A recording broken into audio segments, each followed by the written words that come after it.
Let's begin this process with setting up ADCS role. Open the Add Roles and Features.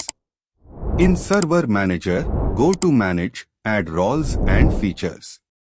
Click the Next button in the Add Roles and Features wizard. Select a role-based or feature-based installation since it is a role-based. Click Next.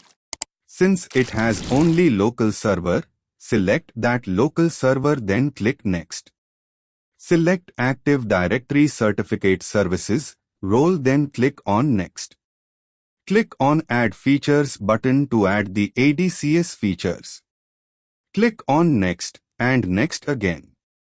You will be greeted with multiple options to choose. Select the first option, Certificate Authority roles, then click Next. Click on the Install button to begin the installation of Certificate Authority.